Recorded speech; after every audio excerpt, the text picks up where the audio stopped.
He wakes up believing he's one of the lucky few, a survivor waiting to reach paradise.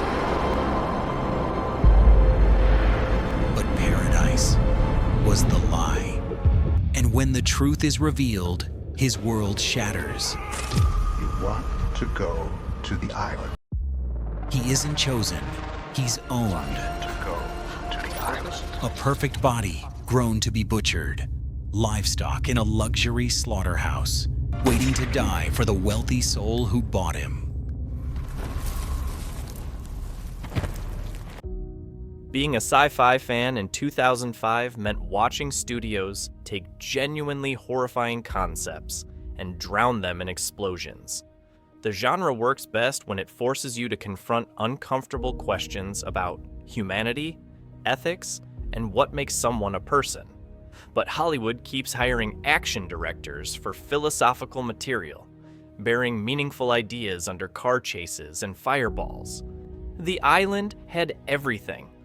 $126 million budget, Ewan McGregor and Scarlett Johansson, a premise that should have sparked genuine moral debate.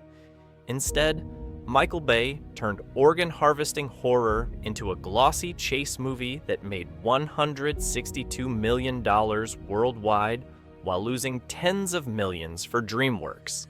This is how the most important science fiction film of 2005 failed by looking too good, and why hiring Michael Bay to make you think was Hollywood's most expensive mistake. DreamWorks wanted intelligent science fiction that would compete with Minority Report and I, Robot. They had a thoughtful script by Alex Kurtzman and Roberto Orci about clones discovering their products, raising questions about consciousness, autonomy, and what makes someone human. Then they hired Michael Bay, a director whose previous film featured Martin Lawrence and Will Smith, blowing up a mansion to the tune of $130 million. Bay was coming off Bad Boys 2, known for vehicular carnage and explosions, not philosophical meditation on personhood. DreamWorks executives apparently thought Bay's visual style would make clones cool and attract younger audiences. They got the style, glossy, kinetic, expensive looking, but lost everything that made the premise work. The trailer was a disaster. It showed running, explosions, a futuristic facility, and two attractive people fleeing danger. Nothing about clones, nothing about organ harvesting. Nothing about the existential horror of discovering your livestock bred for spare parts. It looked like every other generic action thriller releasing that summer, giving audiences zero reason to choose this over actual franchise films. July 2005 was a death slot. War of the Worlds had opened weeks earlier with Spielberg and Tom Cruise. Batman Begins was still in theaters redefining superhero cinema. Fantastic Four arrived the same weekend as The Island. Wedding Crashers would open a week later and dominate the box office. The Island had no breathing room, no clear audience, and no marketing hook that differentiated it from cheaper alternatives. The title itself meant nothing. The Island sounds like vacation destination or reality show, not dystopian nightmare about corporate body harvesting. Compared to Eternal Sunshine of the Spotless Mind or Children of Men, titles that suggest their concepts, this revealed nothing about the story's actual horror. PG-13. Rating meant toning down the very elements that would have made the premise effective. You can't show the full horror of surgical organ harvesting in PG-13. The violence had to be action movie clean instead of body horror disturbing. The film needed to make audiences sick with discomfort. Instead, it made them bored with car chases. But the real problem was that Michael Bay fundamentally didn't understand what movie he was directing. Michael Bay read a script about human clones discovering their products bred for slaughter and thought, how can I make this look like a car commercial?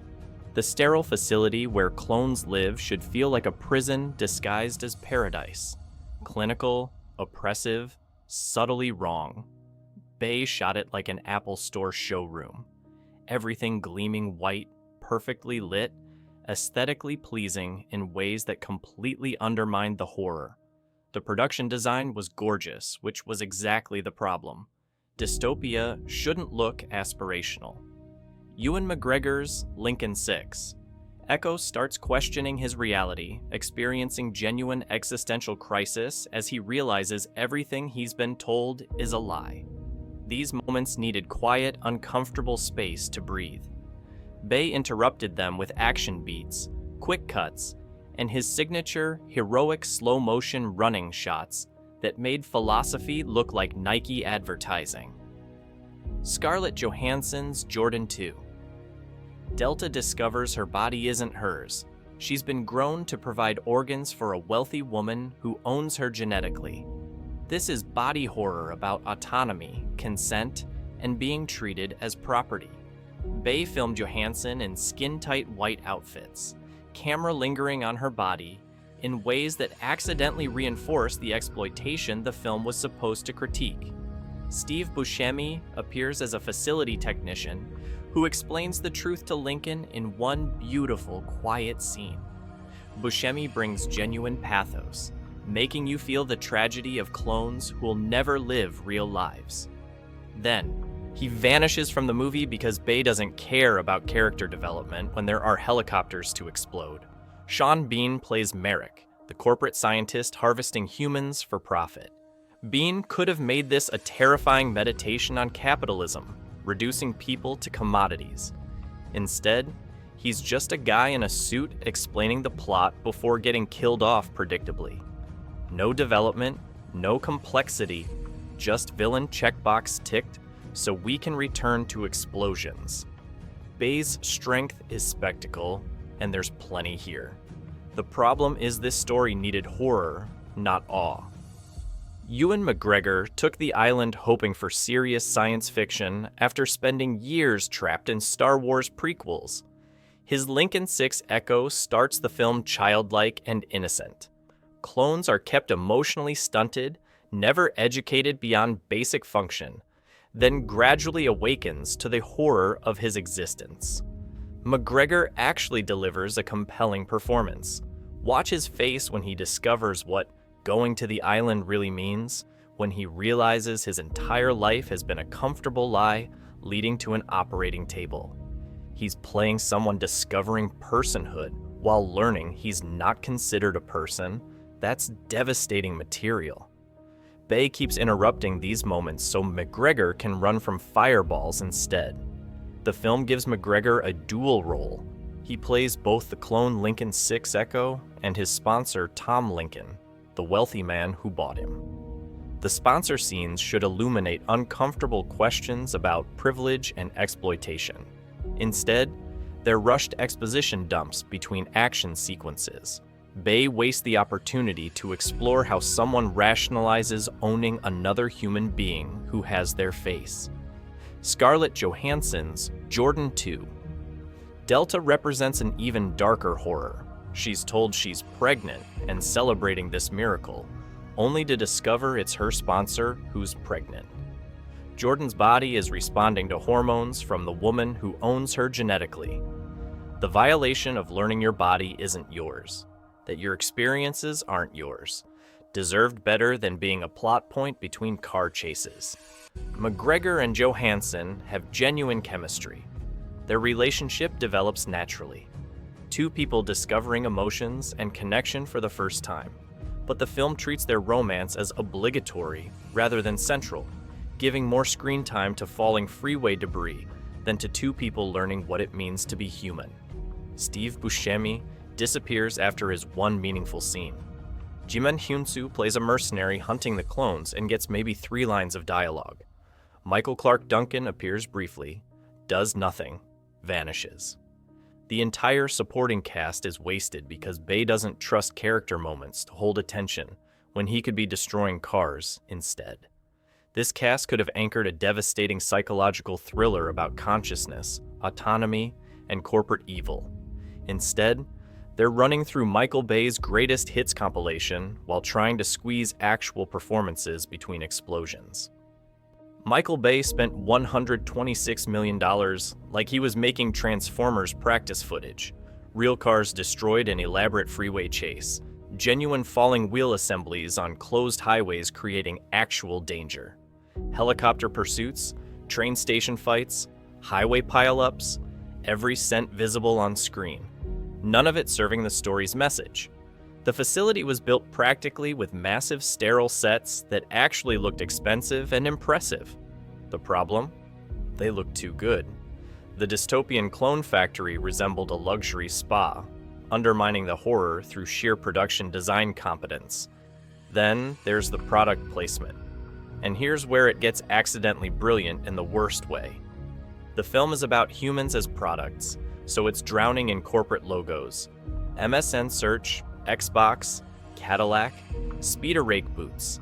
Dozens of brands prominently featured because clones are literally branded merchandise. This should work as biting satire. Bay shot it like he was celebrating the brands instead of critiquing them. Every product glows in perfect lighting, lovingly photographed like actual advertising. The film condemning commodification of human bodies became a feature-length commercial, missing its own point so completely it's almost impressive. Every action sequence cost millions but added nothing. Clones escaping could have been tense thriller about survival and identity. Instead, it became 2 hours of Bay, doing what Bay does, throwing money at spectacle while the ideas suffocate under debris. The message buried under explosions. Here's what the island is actually about. Wealthy people grow clone duplicates as biological insurance policies. Your clone lives in a facility, has memories and feelings and dreams, believes they're a person, then gets strapped to an operating table and harvested alive when you need a new liver. Lincoln 6, Echo is told he's special, chosen by lottery, lucky to be going to the island paradise. Reality. He's livestock in a humane slaughterhouse, and the lottery is a death sentence disguised as reward. Other clones celebrate when friends win, completely unaware they're celebrating someone being led to surgical execution. The film asks genuinely disturbing questions. What makes you human? Your body or your consciousness? If the clone has all your memories implanted, thinks and feels independently, is it less of a person than you? When does biological property become slavery? Jordan discovers her body is responding to her sponsor's pregnancy. She's feeling symptoms of a pregnancy that isn't hers, in a body that legally belongs to someone else.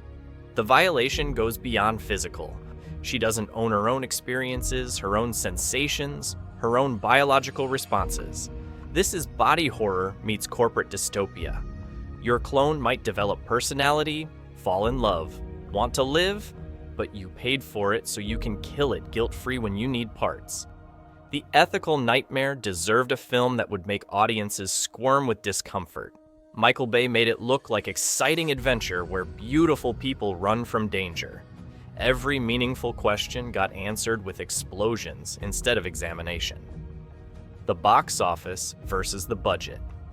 July 22nd, 2005. The Island opened at $12.4 million. Catastrophic for a $126 million Michael Bay film. For context, Wedding Crashers would open a week later to $33 million with half the budget and 0 explosions. By the end of its domestic run, The Island had scraped together just $35.8 million in the United States. That's not a flop, it's a massacre. Theater owners pulled it after 3 weeks because empty seats don't pay bills. DreamWorks watched in horror as their expensive science fiction bet died faster than the clones on screen.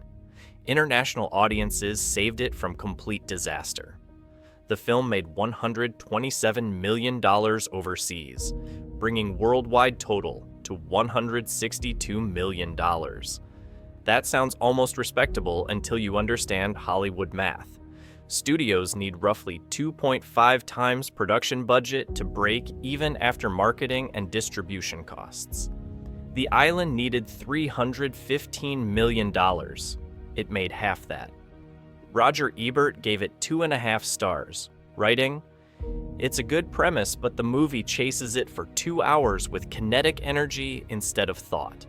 Critics recognized smart ideas drowning in dumb action.